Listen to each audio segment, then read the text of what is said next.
कभी कभी ऐसा होता है ना कि हम किसी पर खुद से भी ज्यादा भरोसा कर लेते हैं और फिर एक दिन पता चलता है कि वो इंसान उस भरोसे के लायक था ही नहीं।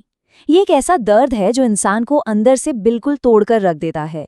तो आज हम यही समझेंगे कि इस तरह के दिल टूटने, विश्वासघात और धोखे के बाद उस राख से उठकर दोबारा कैसे खड़ा हुआ जाए। मतलब ये एक ऐसी चोट है जिसे शब्दों में बताना भी मुश्किल है। जब वो इंसान जिसे दिल में सबसे ऊंची जगह दी हो वही सबसे गहरे दर्द की वजह बन जाए, तो ऐसा लगता है जैसे सब कुछ खत्म हो गया है। चलिए इस दर्द की गहराई को थोड़ा और समझते हैं। जब कोई हमें छोड़ने या धोखा देने का फैसला करता है तो हमारा पहला रिएक्शन क्या होता है? हम गिड़गिड़ाते हैं, उनसे रुकने की मिन्नतें करते हैं, उन्हें रोकने की हर मुमकिन कोशिश करते हैं। लेकिन यहीं पर हमें एक पल रुककर सोचने की जरूरत है। यहाँ पर एक सवाल खुद से पूछना बहुत बहुत जरूरी है कि जिस वक्त वो धोखा दे रहे थे, क्या एक पल के लिए भी उन्होंने उस दर्द के बारे में सोचा जो आपको होने वाला था?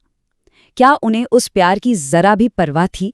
और इसका जवाब जितना कड़वा है उतना ही साफ भी है।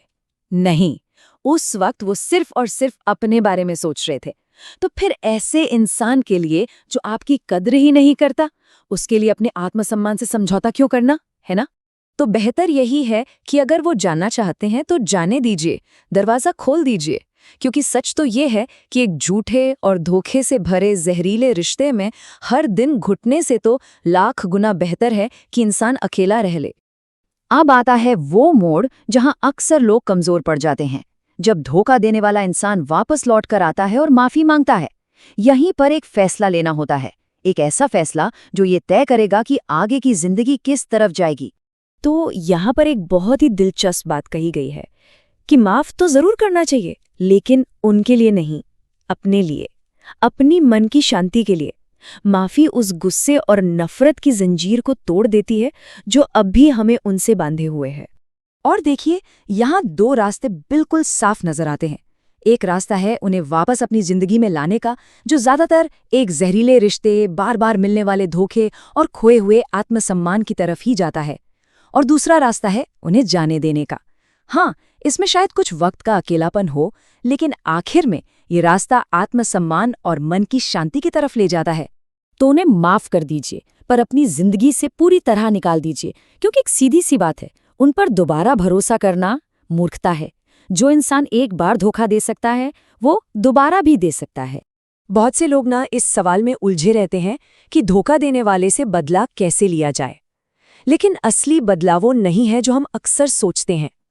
चलिए समझते हैं कि अपना फोकस बाहर से हटाकर अंदर की तरफ लाने का मतलब असल में है क्या।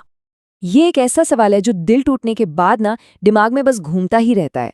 क्या उन्हें कभी मेरी कीमत का एहसास होगा? क्या वो पछताएंगे?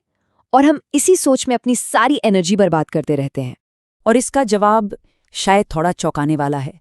उन्हें आपकी कीमत का एहसास तब तक कभी नहीं होगा जब तक आप उनके बारे में सोचते रहेंगे।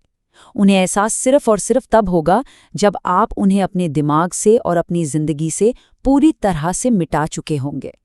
तो ये समझना बहुत ज़रूरी है कि हम अपनी मेंटल एनर्जी, अपनी दिमागी ताकत लगा कहाँ रहे हैं।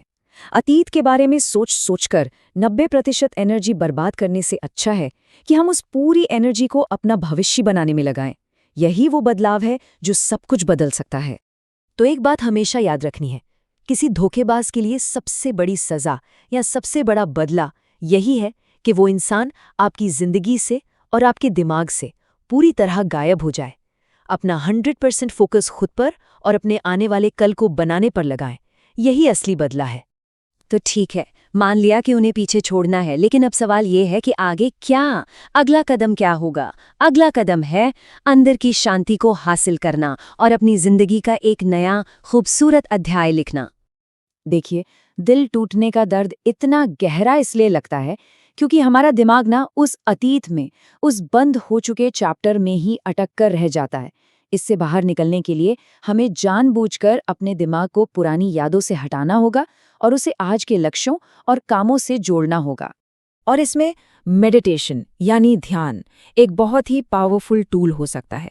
बताया गया है कि रोज सुबह और रात को सिर्फ 15 मिनट का ध्यान हमारी भावनाओं को काबू में ला सकता है, मन को शांत कर सकता है और अंदर के घावों को भरने में मदद कर सकता है। और आखिर में बस एक बात याद रखनी है कि किसी को पूरा करने के लिए किसी और की जरूरत नहीं होती, खुद को पूरा करना सीखना होता है।